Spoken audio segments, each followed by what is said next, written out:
Haram hubungan suami istri pada malam ke-23 Ramadan sampai malam hari raya Idul Fitri karena tidak ikut iktikaf. Ini kata siapa? Ini ngawur namanya, ngawur sengawur-ngawurnya.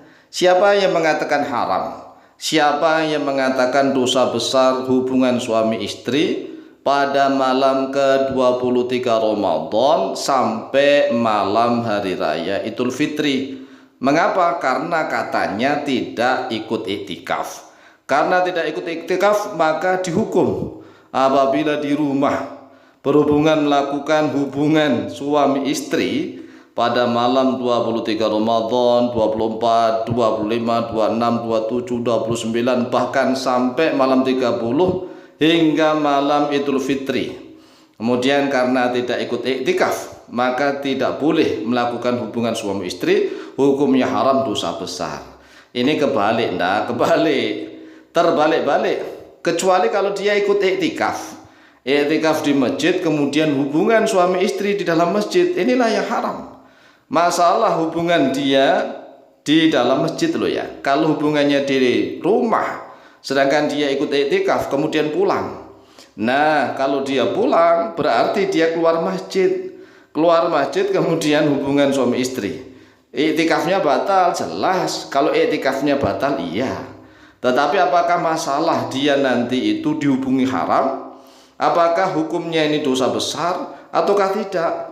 Maka perhatikanlah di dalam Al-Quranul Karim. Ada satu ayat yang menjelaskan hukum-hukum Allah secara lengkap, yaitu di dalam surat Al-Baqarah ayat yang ke-187. Ini satu ayat yang lengkap hukum-hukumnya. Mari kita kupas satu ayat ini. A'udzubillahi minasyaitonirrajim. Bismillahirrahmanirrahim. Uhilla lakum lailatas syiyamir rafathu ila nisaikum. Bunyi ayat yang pertama, telah dihalalkan bagi kalian pada malam puasa Ramadan maupun di luar Ramadan, ar-rafatu terhadap hubungan badan ila nisaikum kepada istri-istri kalian. Allah saja mengatakan halal, dihalalkan bagi kalian hubungan badan pada malam puasa Ramadan. Baik itu malam pertama, malam kedua, malam ketiga, sampai malam 20, 21, 22, 23 sampai malam hari raya Idul Fitri. Ya tetap halal. Halal hunna libasul lakum wa antum libasul lahunna.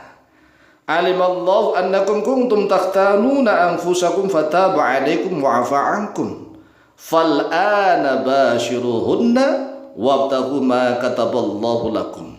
Maka dijelaskan fal'ana, maka sekarang bashiruhunna hubungilah oleh kalian ya pada mereka istri-istri itu, boleh hubungan badan. Wabtagu dan carilah oleh kalian ma kataba pada sesuatu yang telah menetapkan Allah oleh Allah lakum bagi kalian. Wa kulu washrabu hatta yatabayyana lakumul khaytul abyadu minal khaytil aswadi minal fajr.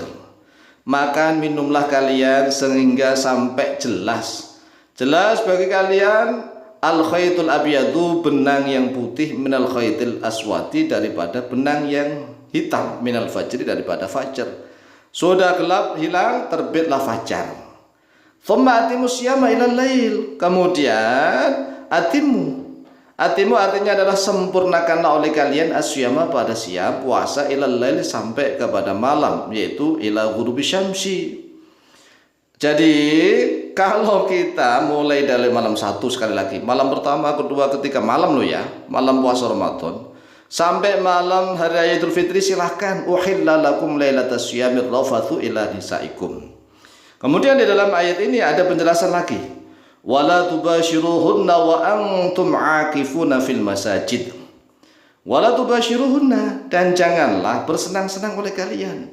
Hunna pada mereka. Lah bersenang-senang ini apa saja nih? Bisa berpelukan, bisa ciuman, bisa khitwan, kan begitu. Wala tubashiruhunna. Wa antum dalam keadaan bermula kalian, wawunya wuhaliyah. Antumnya mutada, akifuna yaitu orang-orang yang iktikaf fil masajid, di dalam masjid-masjid. Justru kalau kita iktikaf, ini ya perhatikan, kita iktikaf di dalam masjid, kita dilarang untuk bersenang-senang dengan istri kita akifuna fil masajid, tetapi di dalam masjid. Nah, di sini kan ayatnya jelas, wala tubashiruhunna wa antum akifuna fil masajid. Sedangkan kalian itu dalam keadaan iktikaf di masjid-masjidnya Allah. Pertanyaannya, kalau seandainya ada yang orang iktikaf, kemudian sudah keluar masjid, iktikafnya batal atau tidak? Nah, kalau keluar masjidnya hanya untuk wudhu misalnya, hanya untuk buang hajat misalnya, entah itu berak, entah kencing, kemudian setelah itu wudhu lagi, masuk lagi dalam masjid, banyak ulama yang mengatakan masih sah, masih ittisol, mutasil iktikafnya. Tetapi kalau pulang ke rumah, bukan hanya untuk berak, bukan hanya untuk kencing, bukan hanya untuk itu, untuk makan minum, tetapi juga melakukan hubungan badan suami istri. Lalu bagaimana? Kalau hukum iktikafnya jelas batal, jelas para ulama sepakat nih, hukum iktikafnya batal. Tetapi masalah dia dosa atau tidak? Kan dia hubungan badannya di rumah, bukan di masjid. Kalau di masjid jelas, ya kan? Makanya hati-hati kalau mendirikan tenda-tenda di masjid, kemudian istrinya ikut masuk ke dalam tenda. Wah, hati-hati nih. Hati-hati, wala tubashiruhunna wa antum akifuna fil masajid. Jangan dikira dalam tenda kemudian pelukan sama istrinya, ciuman, nah seterusnya. Ini bahaya nih. Tetapi kalau hubungan badannya itu di rumah, misalnya suami istri misalnya kan iktikaf di masjid, kemudian keduanya pulang ke rumah melakukan hubungan badan di rumah, bukan di masjid. Kalau hukum iktikafnya jelas para ulama sepakat iktikafnya sudah batal. Tetapi apakah hubungan badannya itu dosa? Nah, ini para ulama ikhtilaf ulama. Karena apa? Hubungan badannya tidak di masjid, tetapi dilakukan di rumah. Nah, bagi orang yang tidak iktikaf bagaimana? Ya bebas.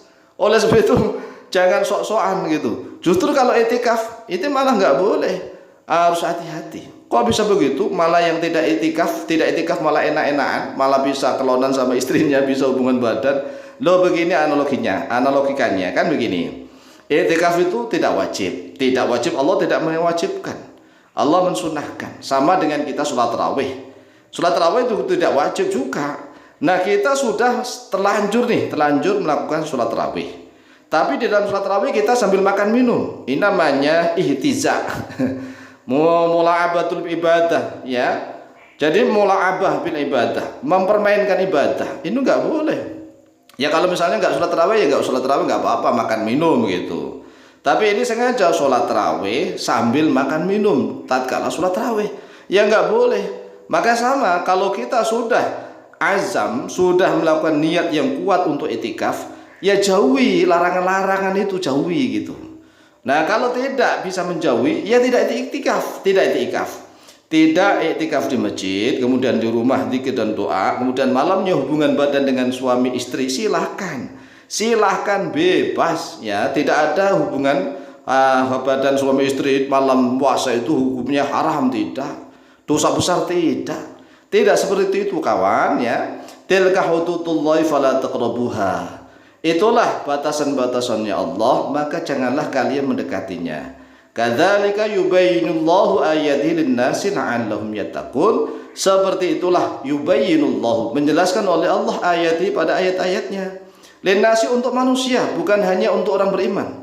Untuk manusia, la'allahum yattaqun, agar supaya mereka itu menjadi bertakwa. Lihat dalam surat Al-Baqarah ayat yang ke-187. Demikianlah penjelasan dari kami. Semoga manfaat, lebih dan kurangnya mohon maaf. Wallahu ta'ala a'lamu bishawab.